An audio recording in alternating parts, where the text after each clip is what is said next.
Garrett Edelstein here, your celeb expert and your Celeb Savant. Celeb Savant is a weekly entertainment show. We have long-form career retrospective type interviews with celebrities, singers, actors, and industry experts. Jumping straight from the Royal Academy of Music into a stunning performance career, playing stadiums and arenas with stars such as Rihanna, Jessie J, Jason Derulo, and Tyre Cruz, Hannah V soon found her true love in production and songwriting, working with major label artists such as Yola, Stormzy, J.P. Cooper, Lala Hathaway, and Toby.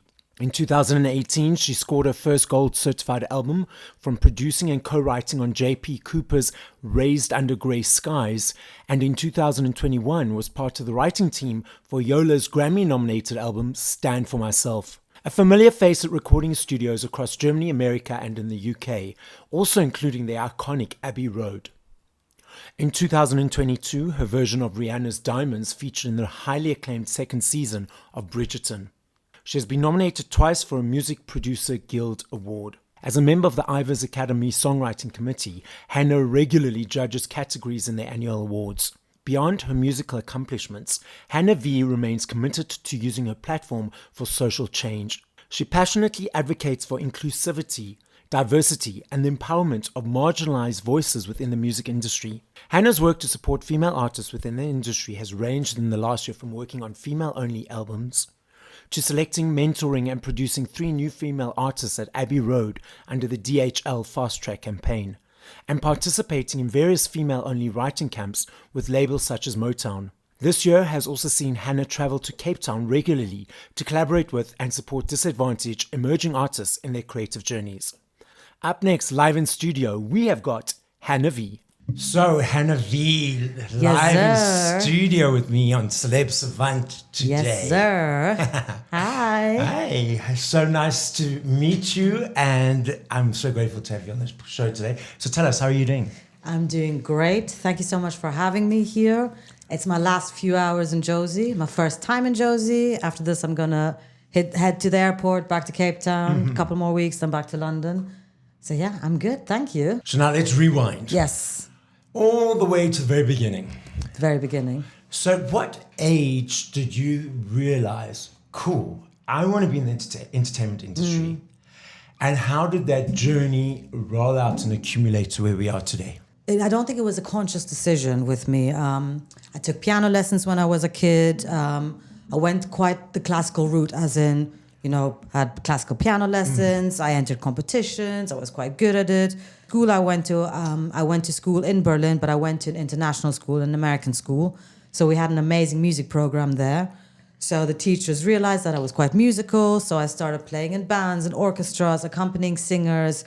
And so I was surrounded by music. I was also playing in church. My family was very supportive. And so I found myself kind of just being nurtured. I call it the 3-pronged attack from school, church, and parents. Yes. And so it wasn't a decision. It was just something that naturally, there was not going to be any other way. Okay. Because I did even when I was a teenager, I did band camps in the States, yes, jazz camps in the States. So it was always clear I wanted to be a jazz pianist. It was always clear that was going to be my route, Why jazz? When I was 14, one of my teachers, Dr. Hinton, amazing person, gave me 2 tapes. And they had a Miles Davis record, a Coltrane record, a McCoy Tyner record, and a Roy Hargrove record. She just said, Hannah, I think you'd like this. I listened to these records, absolutely fell in love, and wanted to immediately learn how to play jazz. And, once the bug gets you, that's it. Cool. So you decided to become a jazz pianist, and then how did that progress? So then I decided I wanted to study music, and I was living in Berlin at this point. So I auditioned for the Royal Academy of Music in London, got accepted there, and moved to London to train at the conservatory. And next steps? Then realized at the academy after I graduated, realized that you don't make a lot of money with jazz unless you're elite top, So I had to, but I knew I wanted to stay in London. I never wanted to move back to Berlin. I love the, cosmopolitan vibe of London. Yes. I just liked London. So initially, I spent years of just playing in hotel bars, doing piano lessons, kind of doing whatever I needed to do to make ends meet. You know, I was a PA, I worked in bars, whatever I needed to do. But one day I got a phone call from one of my friends from college, actually, from the Royal Academy, saying, Hannah, a pop artist needs a keyboard player. Do you want to play? And I had never really done session work before, but I'm always a type of person that just says yes to opportunities. I just say, let's go for it, you know? I said yes, and that's where my session career started. It turned out that it came naturally to me, programming keyboards, playing those type of songs. It's a very efficient way of working, pop compared to jazz. You know, in jazz we go to rehearsals. If we rehearse 22 songs and we do the gig the next day. In pop you do one song a day because every lick is thought about, every sound is thought about, the arrangements, and obviously, it's all ties into choreography and screens and fire and just, it's big productions. And for me it felt very natural. I had a natural inclination to that type of meticulous work. So I ended up kind of, after my first couple of pop gigs, I ended up climbing up the ladder quite soon. So, before I knew it, I was playing for Anastasia, for the Sugar Babes, for Girls Aloud. The big call came one day on a Tuesday. I got a call to be in Rihanna's band on a Friday. I flew to LA and kind of didn't come back for a year, I was Jessie J's keyboard player for 3 years. I played for Tyre Cruz, Jay Sean. Lots and lots of different artists. So I was very fortunate to tour the world, play some of the biggest stages in the world. I've done Wembley Stadium a bunch of times, Madison Square Garden, Staples Center. It was incredible. For the listeners who do not know, what is session work? Session work is when you are in the band of a big artist. Okay. So I was playing keyboards for Rihanna or for Jessie J or for Tyre Cruz or for, You mentioned a bunch of artists. And not pointing fingers at any of the names or anything, but was it by doing the session work for those different artists? Was it the same in the sense of what you had to do for each artist and the routine and the different ways it worked? Or for each artist was a different routine, different thing to do? Yeah, I think every artist had a different approach because, every artist has a different musical director. Every artist's approach is a different. American artists' approach shows different to UK artists. In the UK, people like to keep it quite close to the record, Whereas in the States, you really switch it up with arrangements. And so each artist kind of brought something really unique to the table that I learned from, And again, artists are different, someone like Rihanna. There's a lot of partying going on, because that's part of a character. That's also part of her job, club appearances after the show. It was a very lit gig. Other artists, for example, Jessie J, she's much more kind of, that's not her scene. So that we wouldn't do all of that, And so you kind of adapt to the artists you go out with as well. After all these world tours and session work, what was next? It's a kind of a crazy thing to say because at the end of my session career, something in my stomach kept telling me, Hannah, I think it's time for a change. But then I'm thinking, Hannah, you're living the dream. You're traveling the world. You're playing the biggest stages on the planet. You're playing with some of the biggest artists on the planet. Why would you want to change that? But I found that after a while, touring is exhausting, and you're gone. The tours I was doing, they're big tours. So you're gone for 8 months at a time. You come home for a couple of weeks and then you're back on the road again, So I felt like the only way I can describe it is I felt like a ghost because you're not there for your family. You're not there for your friends. You're not around because you're just always, you're living in this, we call it the tour bubble. We're living in this tour bubble. And also I was thinking, I come from a jazz piano background, from a real muso background. So as amazing as these big stages were, I never dreamt of them. It was never on my wish list, I want to play Wembley Stadium. It's amazing that I did it, but I was always about the art. And I just knew that it was time for a change, but I didn't know how this change was going to come. I did not know how it was going to happen because I was so cemented now as one of the leading session keyboard players in the UK and the world, really, So how do you even move from that when you're at the top of your game? How do you switch it up? Well, by God's grace, for me anyways, I got very unexpectedly, I got signed to Sony Records as a producer, and I got a producer-artist deal. It was a small deal, an EP and a couple of singles, but enough of a deal for me to say, I'm quitting being a session musician. Okay. And so that's where my journey as a producer started. Had you done production before? I had, but to be fair, I'd only tinkered. But always on the tour buses, when I was around producers, I always had my laptop. I always had, Logic. I was always learning from people around me. And again, as a keyboard player, you get parts sent to you from the producers, So imagine I'm with Rihanna and I'm getting stems from Kanye West. I'm getting stems from Hit Boy, So I'm around the individual parts, and I think that's where also like my interest was awoken, because I was thinking, man, this is like, I think I can be on the other side as well. I was dabbling, but when I got signed, I definitely needed, like, for the first year, one of my close friends, who was a producer, kind of taught me the ropes in terms of professional production, because even in terms of deliverables, I didn't know what deliverables were to a label. I didn't know how a campaign worked. I didn't know any of these things, I just got signed, and all of a sudden it's like, okay, Hannah, what are you going to produce now? I was like, whoa, I don't know. So it took me about a year or so to find my feet, slowly figure out what my sound actually was. Because again, as a session musician, you listen to your musical director. I don't think of myself or my individuality, because that's not what the job is. Hannah Vasant, the session musician, it took a second for me to become Hannah V, the artist, the producer. Yes. The person with my own musical identity. Now, during that year of transitioning and understanding and getting stuck into it, were there any periods of time it was like, oh, I can't do this, I don't know what I'm doing? Oh, all the time. All the time. And I think also it's like, I had real FOMO for the first 6 months, because you have to understand, I lived out of my suitcases. I was on tour hard for like 8 years or something like that. And so for me, even though it was a decision I made for me to pack away my suitcases, it was emotional for me. And then I see like all my friends traveling, and I'm thinking, oh, you're staying in my favorite hotel in Singapore. Oh my gosh, you're going to, I could see like all of these cool things happening, and I was jealous, even though I had made this decision, because I still didn't know what I was doing as my artist journey. Like, it was new to me. But about 6 months into my new path, I was kind of thinking, whoa, wait, so you're telling me my job is to go into the studio and whatever's in my head, just put it into the computer. This is amazing, but it definitely took me a second to adjust. And also, as a producer, when I came into the game as a producer, I had to start from scratch, because in studio world, nobody cared that I'd played for Rihanna, that I played for Jessie. Yes. So all my stripes didn't matter. So it was humbling too, going from being at the top of the game to being at the bottom, and having to work myself up again. When you were confronted with that, of being, who cares you played with? Yeah. What were your thoughts? How did you pick yourself up to say, okay, cool, now I realize this, I have to start, not necessarily again, but sort of at a lower level. What was the motivation like? Okay, just keep going, just keep swimming, keep swimming. You know what? I wasn't even mad about that. I totally understood.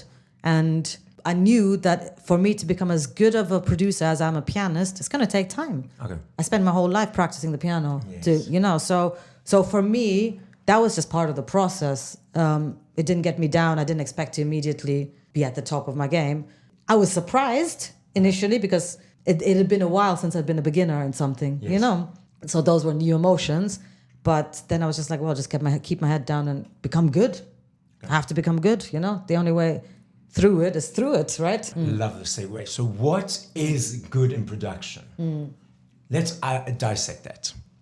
Interesting. So I think a couple of different aspects. First of all, you have to technically be on top of your game. You have to be fast. You have to have knowledge of the equipment, of the latest plugins, of all the software. Technology keeps changing really on a daily basis. So you have to be on top of it. But that's only one side of being a producer. Another side, the main side for me of being a producer, is how do I get the best out of my artists?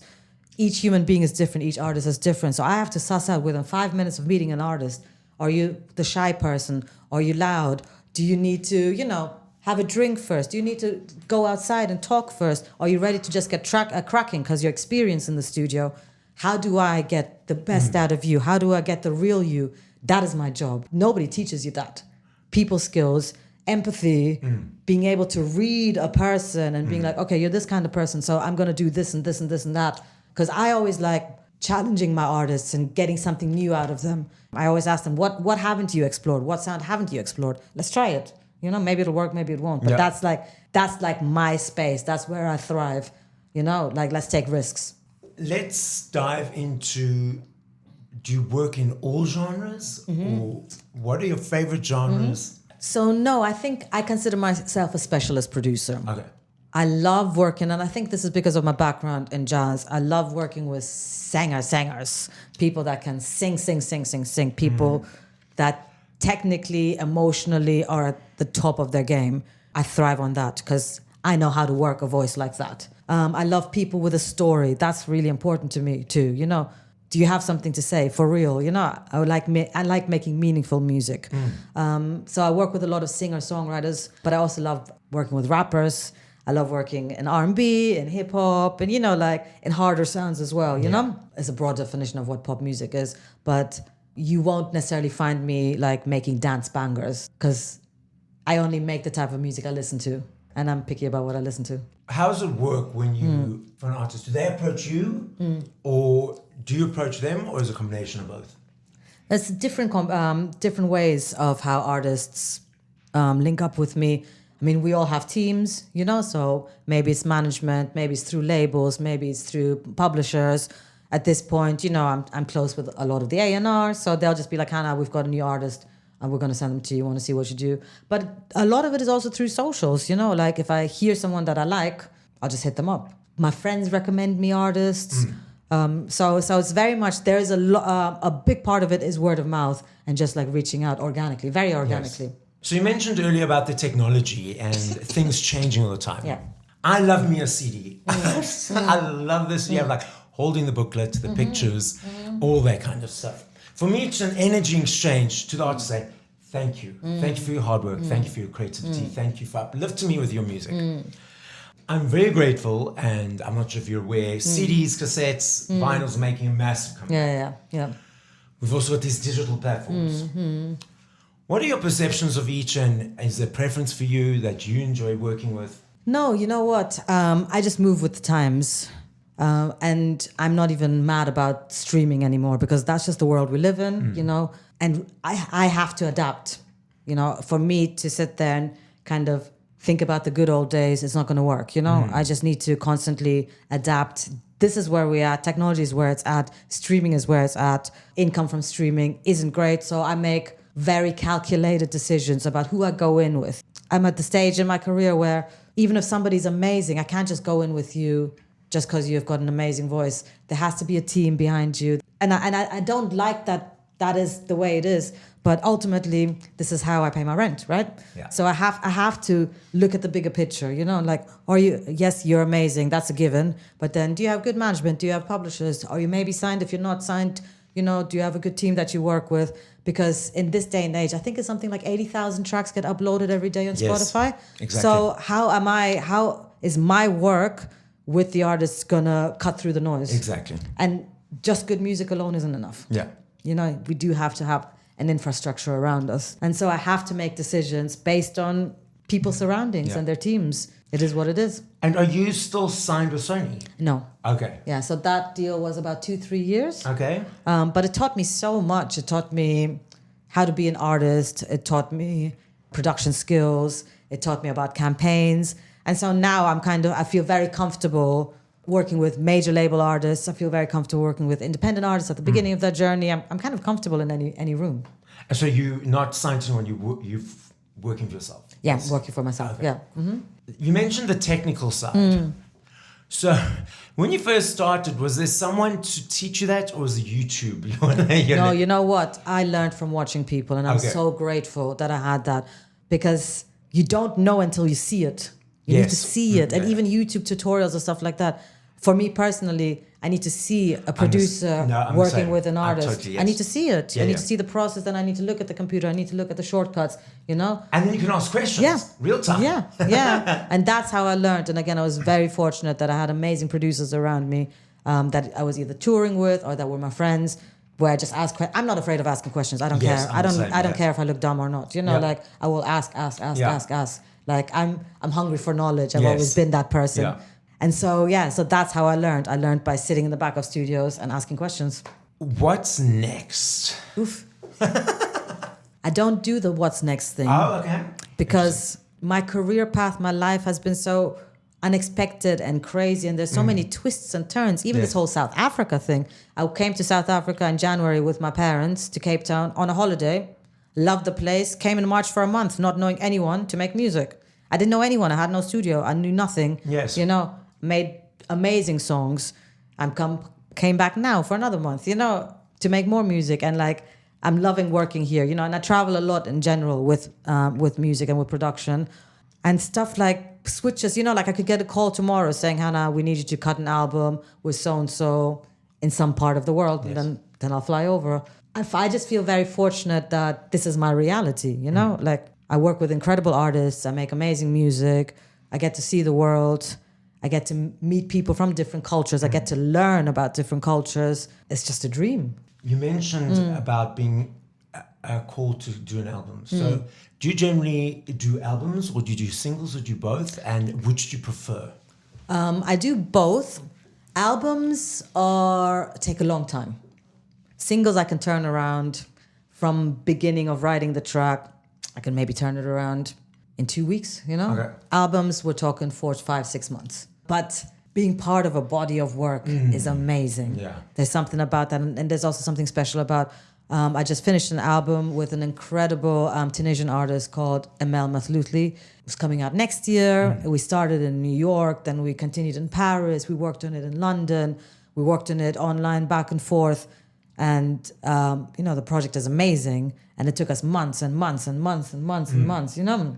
And we really only just wrapped it. So a year after I joined the project. It's hardcore doing albums, but I like the overview. I like the whole story. Yes. I like being part of the entire process. So yeah, I like doing both. But when I do an album, I do not have space to do different artists. And then I miss that, you know, because usually like right now I'm working with 3-4 different artists a week. When I'm in album mode, that doesn't happen. So, but it seems like though, even though you're not doing the tour bubble anymore, it seems like you're still traveling around and going all over and getting busy. So it was probably not as hectic, because I know with tours, on the stage, off the stage, change, bus, plane, whatever, it's a little more calm. You can take more time to experience the world. Correct. That was the main thing I missed about touring. It was the traveling. I was thinking, oh man, I love seeing the world. And I'm so glad that in the last 2, 3, 4 years, kind of, I've been able to, I mean, it's stuff I've instigated. You know, I've said, I'm going to go to LA for 5 weeks. I'm going to go back to Berlin and work there. I'm going to, you know, do these pockets of writing in different cities in different countries.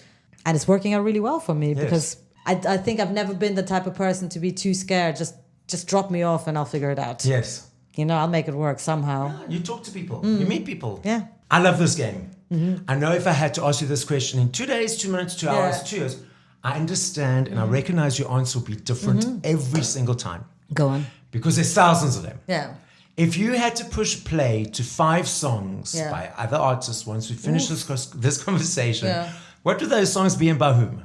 Okay, I'd probably do a Joni Mitchell song because I love Joni. Both Sides Now. I'd have to have a classic jazz track, so maybe something from Miles's Kind of Blue. I love Mac Miller, so I'd have one of his tracks, not sure which one, but I'd have one of Mac's tracks. Aretha, gotta have Aretha, greatest artist to have ever lived. Oof, who's gonna... One more. Oof. So we got hip-hop, jazz, we got soul, we got classic singer-songwriter with Joni. Hey, this is hard. The last one is hard. It should be someone modern. Hold on, you got me stumped on this one. Wait, I'll get there. I'll get there. That's why I love this game. Yeah. I love this game. Yeah. Part of me wants to go back to like more another soul artist and say Donny Hathaway or Stevie. Yeah, I'm gonna stay tied between Donny and Stevie. Lovely. So the podcast is listened throughout the world. All your stops on your journeys. As a final message to the audience, what would you like to say?